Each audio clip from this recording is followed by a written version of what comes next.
schools. Humboldt Park Montessori, there are like 55 students in total at this school. They're in class right next door to us in a separate classroom. I'm with the director, Kristen Ediger, and you've seen an uptick in enrollment during the pandemic because while other schools were closed, you guys stayed open for an in-person instruction. Yeah, we've seen a little bit. Since have been more engaged with their children's education, they've been doing online school, so they've been looking at how do I really want my child to learn, some alternative options and other ways of learning what they want to do. When you look at the numbers at CPS, public school enrollment has gone down pretty sizably in the last 3 years or so. But switching from a public school to a school like this could come with some concerns, I would imagine, the price and some other considerations. Yeah, I think price comes into it. That's where the schools really focus on accessibility and equity-based tuition structure. And I also think just having a mind shift from making sure my child's reaching certain goals to giving a little more freedom in the way the child is learning. And another thing that Kristen mentioned is that they can really keep an eye on the kids a little bit more closely with these smaller class sizes so that they can make a proper testing that usually lots of school districts found that's something that is really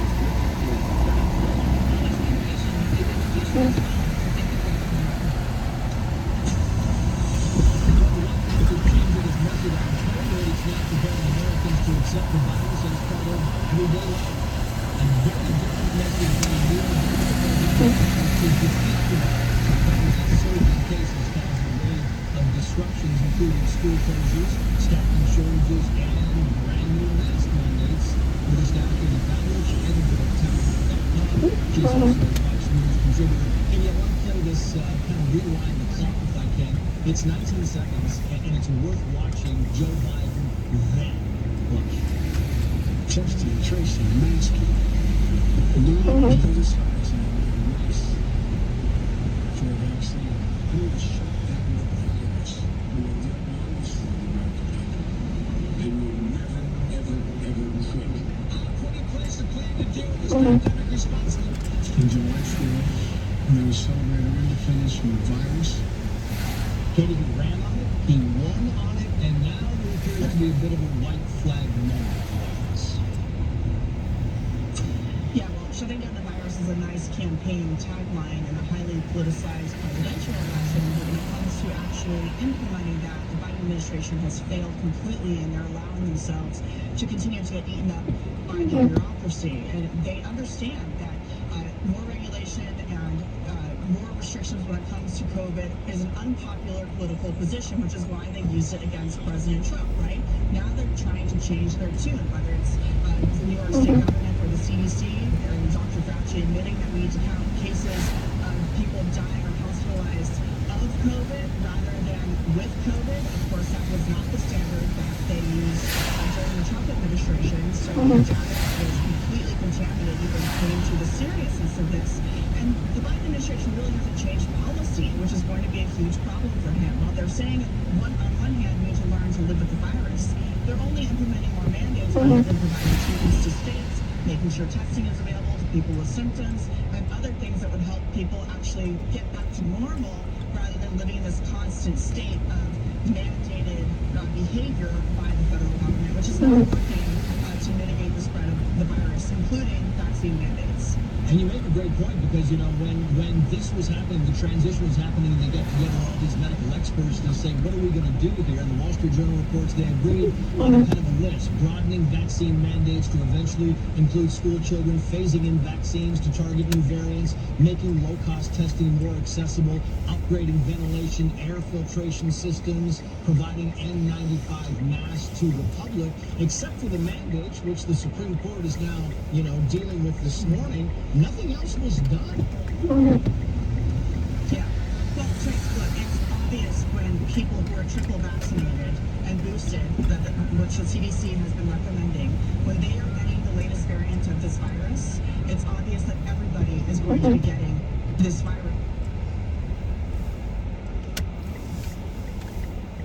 Done to mitigate that and treat the virus. They've done a poor job of getting out other treatments. You have the governors of Florida and Texas saying they're withholding life-saving monoclonal antibody treatments to their states for political purposes, which, quite frankly, is a scandal. They say that people are going to die as a result of that. And instead, they're so focused on these mandates that the president has implemented without congressional approval, which is why they're hearing about it in front of the Supreme Court today. I want to move on to the vice president here because I want to put up on the screen, these are the 7 staffers, Katie, who have recently left the Harris office, and we can put those up. And at the same time, the vice president was asked about this on PBS, and she said this. Watch. There have been a rash of stories about dissension inside your office, inside the White House, questions about your role. What would you say you've learned over this year? One of the things I've learned is to get out of D.C. Yeah, they're laughing again.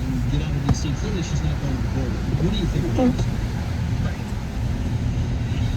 Well, it's obvious there's a problem inside of the vice president's office. You don't see this mass exodus of staffers coming out of the White House, but inside of the administration. And it's very clear that she's not taking a look at her leadership style to maybe say, what are we doing wrong so that we can keep people and staff in this office so we can actually accomplish some of the goals and the portfolio that the President of the United States has given us and to fulfill our duties to the country. And for her to laugh and joke about, I just need to get out of D.C. more, first of all, implies that she's not interested in doing her job and her work as Vice President, but also there's some planning opportunities.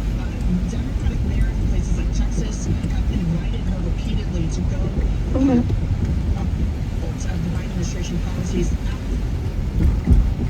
is not travel there to see what is going on. And when it look for a new communications director, she has that. She wants a Hispanic outreach.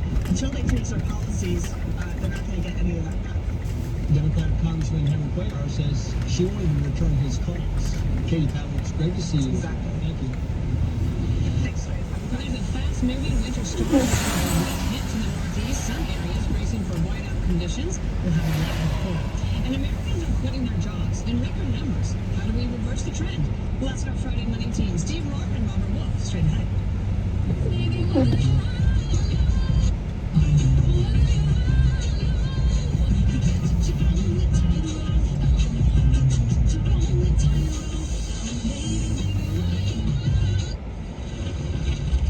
Getting your guaranteed maximum refund with TaxSlayer feels like discovering a refund tree has grown in your backyard. I'm the refund tree. Sawing off its branches. Feeding them through a wood chipper. Branches! Oh, beautiful branches! And dancing in its refund rain. Start for free and get your guaranteed maximum refund. TaxSlayer. File fearlessly. Truck drivers, are you looking for a career with predictable pay and home time? Get the stability you want as a dedicated account driver with Schneider. Get home daily, multiple times per week, weekly, or monthly. There are plenty of options for you to choose from. Plus, take advantage of lower cost benefits in 2022 and pay packages that reward your hard work. New positions are posted daily. Search driving jobs in your area and find your perfect fit at SchneiderJobs.com. That's SchneiderJobs.com. The supply chain crunch has kept drivers busier than ever, and at rail transport, our professional drivers are stepping up. Not exactly on the 31st, our drivers are earning a surge bonus on all paid rides. This includes our newest teammates as well. It's our way of recognizing and rewarding our drivers for the important work they do during this very busy time. To learn more about driving opportunities with rail and our industry-leading surge bonus, visit rail.jobs. That's rail.jobs. In line of business, HR issues can kill you. Wrongful termination suits, minimum wage requirements, labor regulations, and HR managers' salaries are not cheap. They're $70,000 a year. I'm Alan Jones, founder and CEO of Banner. I created Banner specifically for small business. Get a dedicated HR manager, craft HR policy, and maintain your compliance, all for just $99 a month. Seriously, let's change HR from your biggest liability to your biggest strength. With Banner, your dedicated HR manager is available by phone, email, or real-time chat.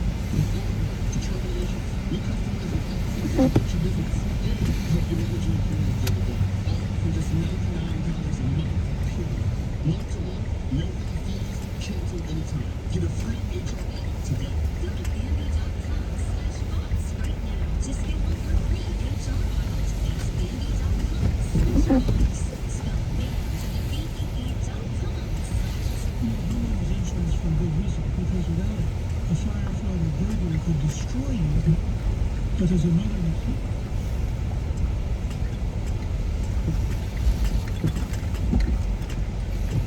It's Title IV, one of the fastest growing products, and it can ruin you for why you need home title law. Title IV happens when a criminal forges your signature in documents stating you sold your home to him. Many kids have liens against your home and leaves you with the payments. You'll spend a fortune in legal fees trying to prove you did not commit fraud. Home title law puts a barrier around your home's title. The instant they detect anyone, from a cyber thief to a renter to a relative, trying to forge your way onto your home's title, they help shut it down. Go to HometitleLock.com and register your address to see if you're already a victim, and enter radio for 30 days of free protection. That's code radio at HometitleLock.com. Cars for Kids needs your old vehicle. It doesn't need to run, so donate today and help get kids back in school. See, your old car, truck, or motorcycle can help save a life. Donated vehicles are auctioned off, and the proceeds go directly to support kids so they can earn their high school diplomas. CAN Academies are dropout prevention and recovery experts with a primary focus on reading and thinking. CAN Academies have been in business since 1985 and have 14 campuses. So please donate today and help save a life. Here's what you get: free towing, tax deduction, and a $50 Visa gift card. It's our way of saying thank you for your thoughtfulness. You also get the satisfaction of knowing that you're helping a kid back in school. Call 866-835-5437. That's 866-835-5437. Go to carsforkids.org. Remember, drive the car, not the kid.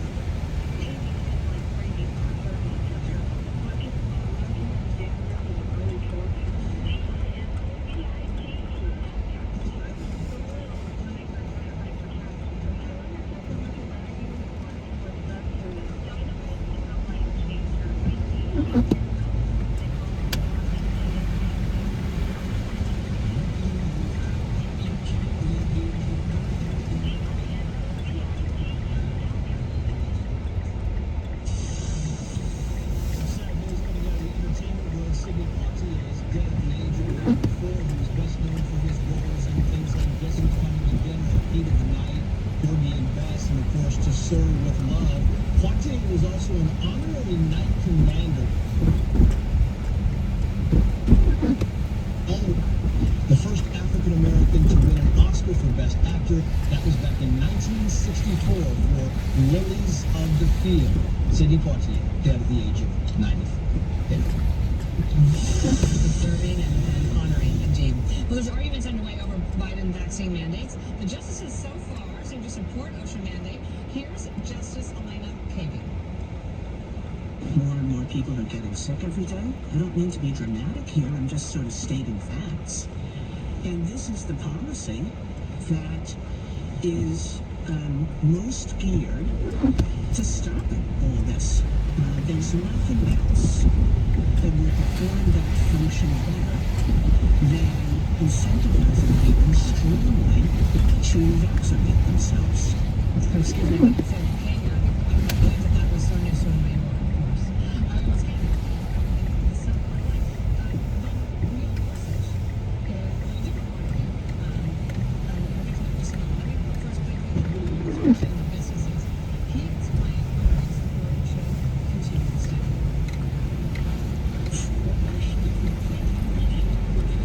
The short version is, as soon as businesses have to put out their plans, and this takes effect, workers will quit.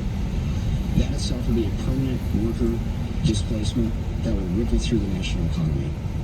So we can talk about the billions in non-recoverable costs that the government even concedes, and we can talk about lost confidence and lost goodwill and lost business reputation. We can talk about the businesses that are going to be put out of business. Our appendix at pages 375 to 80 quotes many businesses saying this will be catastrophic. It would bankrupt our company. It would be the most devastating event our company has ever experienced. That's why we're here. We're asking for an extraordinary step. So those arguments are happening in the Supreme Court as we are on the air, so we'll continue to get what we can to keep you informed as that goes along. Also, President Biden is about to deliver remarks on what turned out to be a disappointing December jobs report. Just under 200,000 jobs added. Unemployment, though, ticking down to 3.9%. So let's explain this to everyone. Our Friday Monday team, former Trump advisor Steve Moore and former Obama advisor Robert Wolf. Steve, how do you see it? I just have to say one thing, about that clip that you just played by the justice on the Supreme Court. She was basically making some kind of medical statement. I just found it to be outrageous. I mean, Sotomayor doesn't know anything about health care, and then that's not her job. So I was kind of very mystified by that statement that she made. Okay, on the job front, there's good news and bad news. The good news is that this report confirms that there's still a lot of jobs out there, that we need to get filled. Small businesses are still having a terrible time getting workers back. Construction companies, manufacturers, restaurants. And that's the good news. The bad news is, where are the American workers? I call this report the disappearance of the American worker. We have too many workers on the sidelines that are not working. We got our labor force participation rate is about as low as it's been, and that for some reason workers not getting back to work. And I think the big reason there is we're paying people too many welfare benefits. All of these, the food stamps and the rental assistance and the child subsidies, all these things are paying people not to work, and that's not hurting the economy. And also just to clarify, that was sounds a lot like but we're making that small. It's a big ass deal. Robert, so to what Steve said, is the government keeping people on the sidelines, in your opinion? The answer is no, and the numbers don't show that at all. Remember, extended unemployment benefits ended. There's no one who's standing up because they want to make, less money than they were making before with no health benefits. The numbers show that actually, over the past year, we've averaged almost 550,000 jobs per month. It's the biggest year ever of private sector gains, over 6.4 million jobs. And Dana, as you and Steve know, almost 85% of the workforce has come back. And the pandemic is still with us. I agree with Steve. This great resignation has been a post-pandemic situation that we're not really sure what to do. We have 10 million jobs available, and still 4.5 million people haven't come back into the workforce. The participation rate's low. But if you look at the sectors that are doing better on the wage front, outperforming inflation, like retail and leisure and hospitality, they're the ones that aren't coming back. Same with healthcare practitioners, who are making money, but we still have a complete void in the amount of labor we need. So really, people are taking a step back and saying, in this post-pandemic environment, what's the right job that fits me with elder care and child care and making sure I have the right benefits to have a healthy and vibrant and safe life? But Mike Rowe has some thoughts. He was on Stuart Marnie's show yesterday. Listen to him. This is a conversation about our workforce and the imbalanced nature of it, and the way that that's going to impact every single American who shares my addiction to smooth roads, indoor plumbing, affordable electricity, and so forth. Steve, what's another way to bring workers back? I mean, we've been going through this month after month. I mean, there are people out there who presumably might want to get jobs. What are employers supposed to do? And do you think that the vaccine mandate issue is keeping people at home as well? I think the vaccine mandate would be a disaster right now. I mean, it would actually hold even more workers out of the workforce at the very time we need to get people back, and especially by the way, we need to get teachers back on the job. In my hometown of Chicago, it is outrageous that 91% of the teachers in the teachers union don't want to go back to work. So I think that here, I want to put one thing though that my friend Robert Wolf just said. If you look at what happened in the last year, this was shown in the labor report today. Inflation is running somewhere around 6.5%, and wage growth is running at about 4.5% growth. What that says is that over the last year, people's paychecks in terms of their purchasing power is shrinking. And maybe that's a reason why people aren't going back to work. Yeah, but Steve, I brought up the three sectors where actually wage growth is more than 10%. So that's the sectors I brought up. Yes, I understand that inflation is going faster than wage growth, but not in three sectors where there's a huge labor gap still. So in things like leisure and hospitality, they've actually, let me finish please, they've gained over 15% in wages. So there's, the point is, here's where I would disagree on vaccine mandates. The numbers are showing that people are not going back to work because they don't have the healthcare benefits to put them in a safe environment. That's a fact. If you look at the sectors that haven't come back, it's those that are not giving what I would say a living wage and the right healthcare. That's just, I mean, that's why I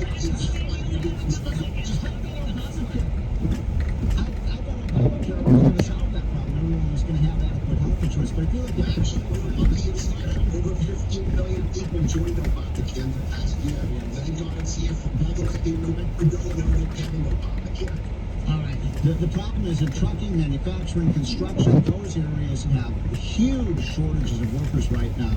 And it's I don't think that is that they're not being paid enough. I mean, I'd like to see wages go up, but the government's paying people a lot of money. We got to get back to work with That's government. not accurate. That's just not accurate.